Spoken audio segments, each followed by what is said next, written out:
Dr. Daniel Martinez is an accomplished leader with a distinguished career in transformative executive leadership, strategic planning, and community engagement.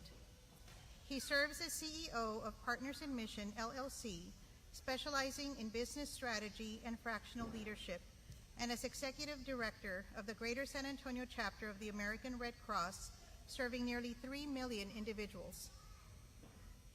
Under his leadership, the organization has expanded partnerships and development initiatives which have gained national recognition. Named a 40 under 40 honoree by the San Antonio Business Journal, he also holds a doctorate in education from St. Louis University. Dr. Martinez is an adjunct professor at the University of the Incarnate Word and an active member of various boards and committees, contributing to economic development, community welfare, and nonprofit mission expansion. Recognized for his exceptional contributions, he was honored by the Mayor of Houston with a day officially named after him. During his time at St. Anthony Catholic High School, Dr. Martinez was involved in several impactful activities and initiatives, including founding the Mustard Seed Club, which was featured in Today's Catholic, engaging in missionary work at the Casa Hogar Orphanage in Mexico with the Missionary Oblates of Mary Immaculate. He was recipient of the Archbishop's Medallion in 2005, served as the student president of campus ministry, lead Eucharistic minister, and co-creator of the Salve retreats. He had active participation in theater, athletics, student council, NACJ, Rotary, and chess, and contributing articles to the campus newsletter, The Buzz. Please help me welcome Dr. Daniel Martinez, class of 2005, to the podium.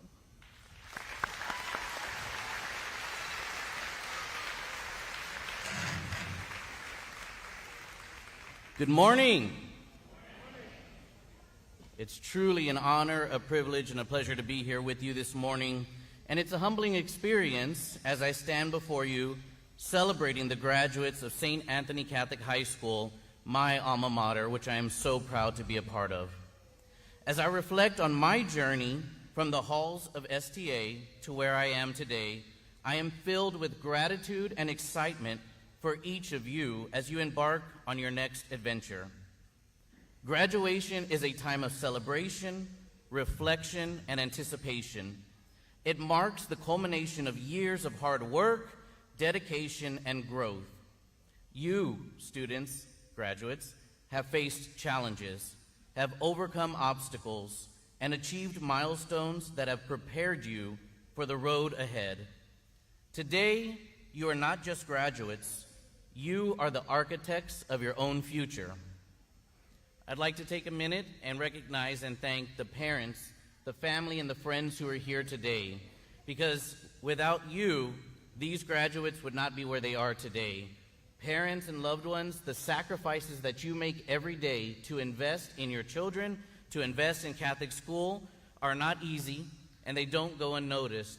But know that those sacrifices are far-reaching, and they will have a lasting impact on these graduates every single day. So graduates, I ask you, join me in thanking your parents, family, and friends who are here today to celebrate you.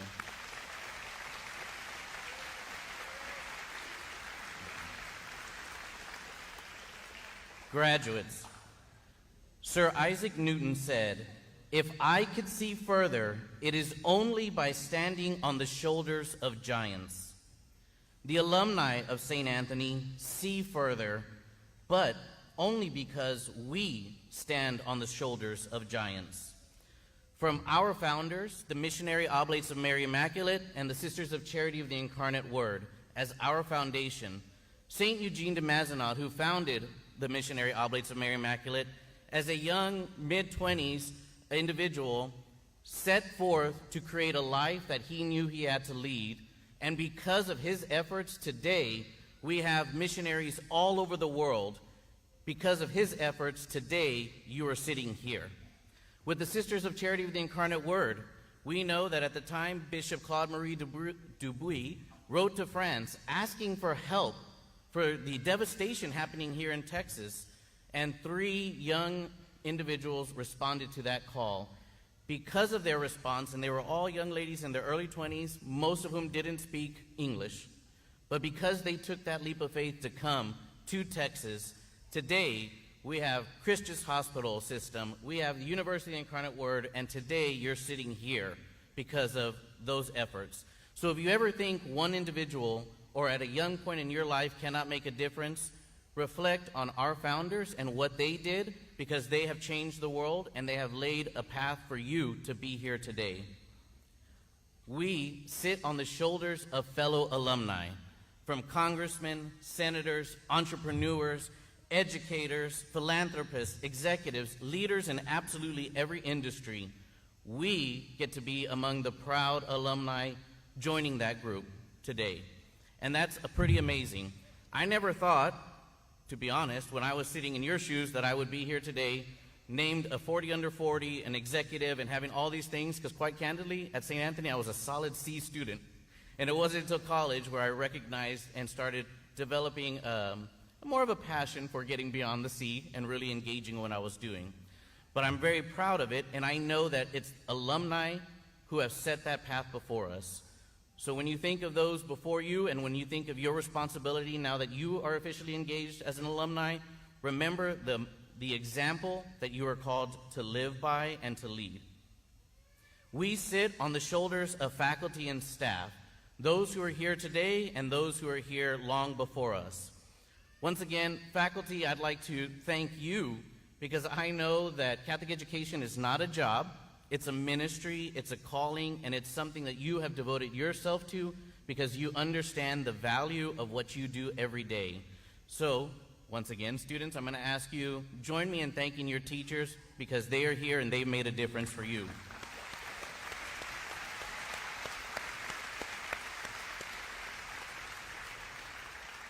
As I reflected on what I wanted to share with you, I would be remiss if I didn't bring up a pillar of our community at St. Anthony Catholic High School. Many of you may not have been able to have met him. Hopefully you at some point were in the weight room, which is named after Coach J.G. Gonzalez. As you may be aware, J.G. recently passed away. Just this week we were celebrating his life, and I'd like to take a moment to remember him. Coach J.G. was not just a teacher and a coach. He was a guiding light within the St. Anthony community for over 40 years, touching the lives of countless students, whether they were athletes or not. I recall a story that exemplifies the kind of man that Coach J.G. was. One afternoon, sitting on the benches and the tables by the football field, I was feeling pretty overwhelmed by some things that I had going on in my life, and J.G. noticed me and he sat next to me. I wasn't on any of his teams, and if you saw me in high school, you would believe that very easily. I was not in track, but that didn't matter to Coach. Coach J.G. listened intently, offered words of wisdom and encouragement that I carry with me to this day. He reminded me that life's challenges are kind of like a game. You play hard, you stay focused, and while sometimes things may not go as planned or go our way, what is important is that we never lose sight of our goals. We leave it all on the field. We do not forget the support and love of our teammates and those around us. Coach J.G.'s legacy extends beyond the field or the classroom. Coach taught life lessons, imparted wisdom, and always paid attention to every student's well-being. He sent all of his kids to St. Anthony, a testament to his belief in our community. His devotion to the school, to the community, and to others is unwavering, and his impact was immeasurable. As you move forward, remember Coach J.G.'s example. Be present for others, offer a listening ear, and lead with a compassionate heart. His spirit will continue to guide us, reminding us of the profound impact one person can have. In addition to that, I'd like to recognize just a few of your teachers. The Kukui, if you don't know who the Kukui is, that's Coach Ayala. Coach Ayala, that's how I knew him when I was a student, is an amazing man. Coach Ayala saw in me one day I went out for football, and he just recognized I was so good that other athletes would be jealous, so he preferred that I become a hydration specialist. So thank you, Coach Ayala, for encouraging me to follow the talents God gave me. I appreciate that, Coach. I recognize, though, every single teacher you have in this room is dedicated to you. But Mrs. Esteves, Mr. Flores, what other alumni are here? Ethan Gonzalez, Marisa Vargas. Some of those were my students when I taught at St. Anthony. Other faculty and staff, you may have graduated from St. Anthony, your children came through here. We do this because we believe in this community. We believe in the mission. We believe in the core values of the school, of the Oblates, and of the Sisters of Charity of the Incarnate Word. It is a special place. It is a legacy, and it is an honor. Mrs. Ramirez also sends her children here. So once again, we do that because we believe, we know, we understand the value. So thank you, teachers. I'd like to transition just to share a few lessons to live by, which I'm taking out of one of my absolute favorite books of all time. If you haven't read it, I encourage it.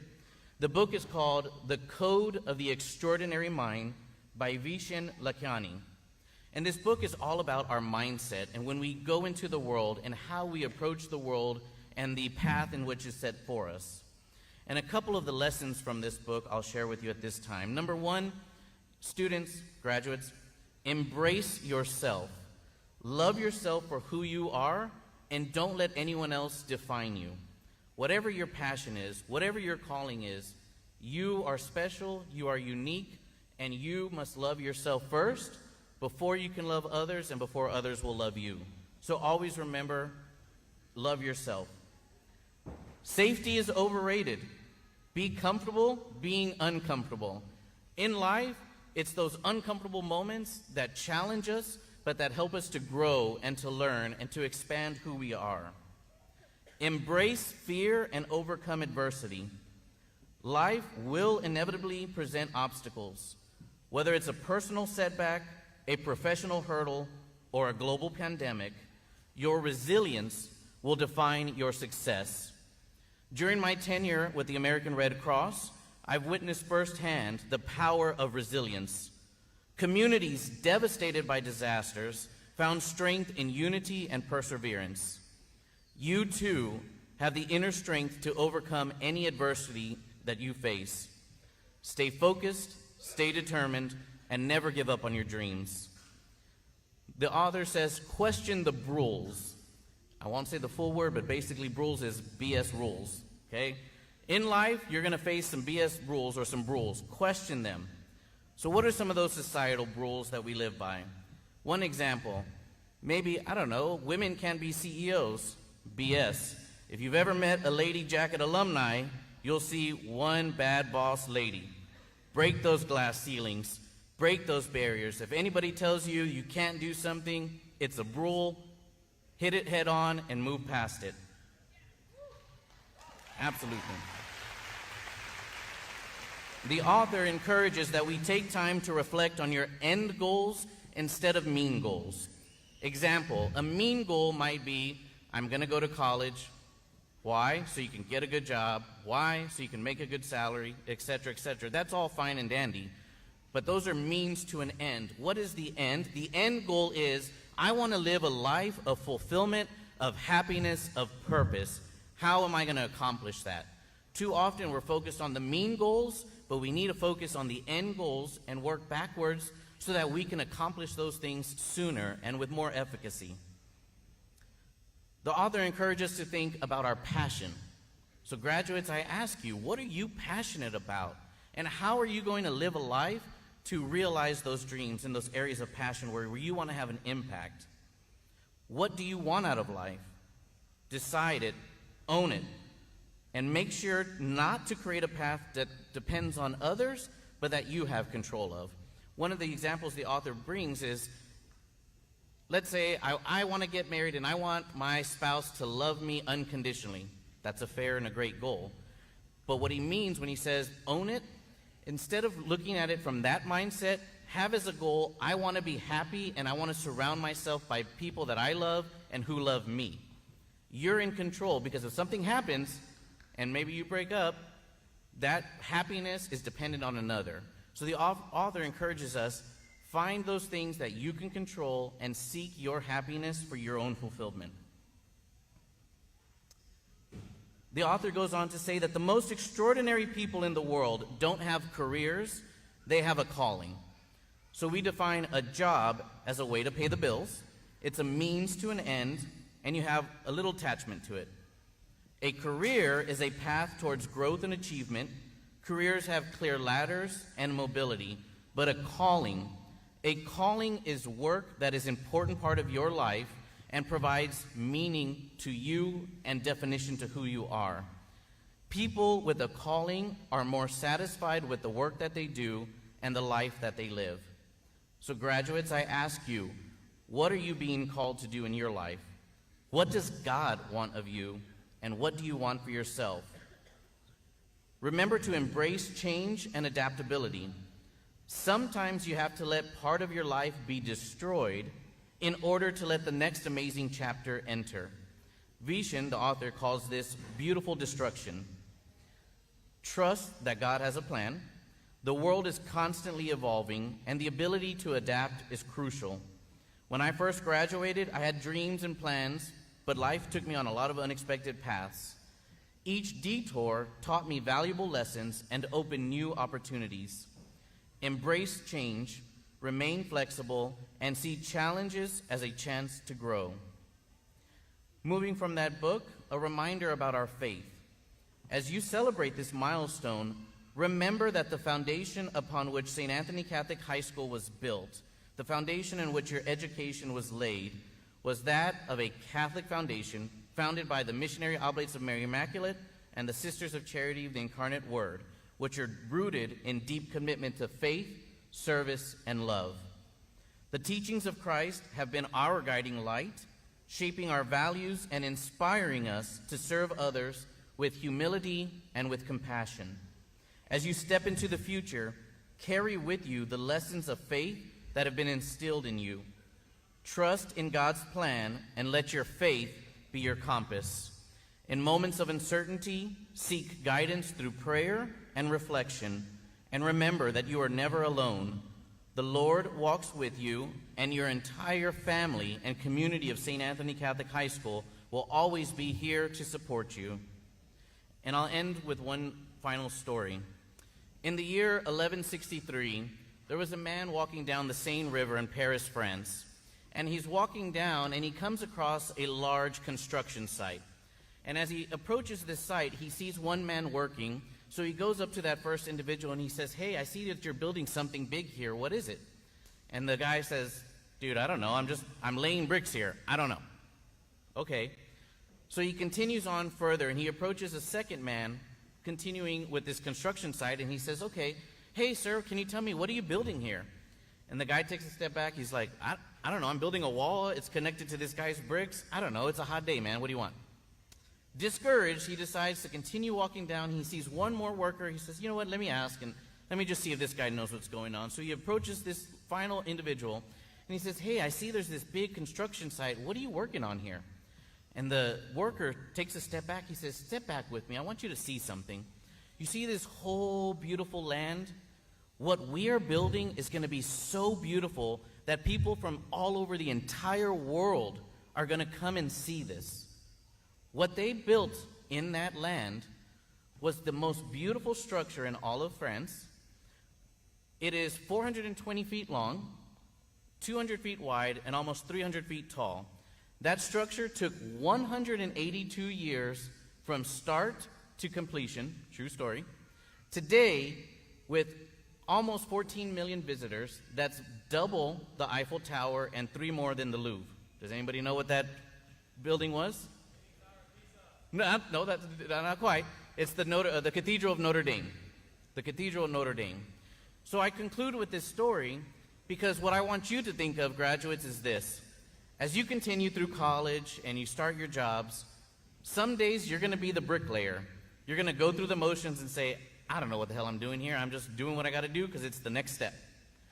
Some days you might have a bigger picture, right? You graduate college, you start your job, things are starting to come together. You're that second guy. My hope for you is that for your own life and for others, that you can take that step back and realize the beauty of your life and what you're working towards. And you can see that some days you're laying those bricks, some days you have that bigger picture, but what you're working towards, The next step that you're taking is part of this beautiful picture, this beautiful life that you are building. And you have people to help you, you have people to support you, and it's so important to remember why you're doing what you're doing, because it's part of this beauty.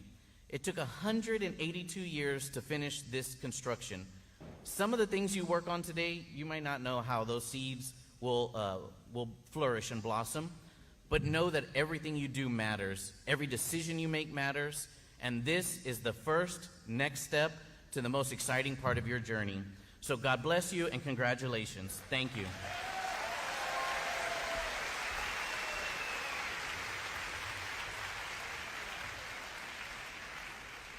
Thank you, Dr. Martinez.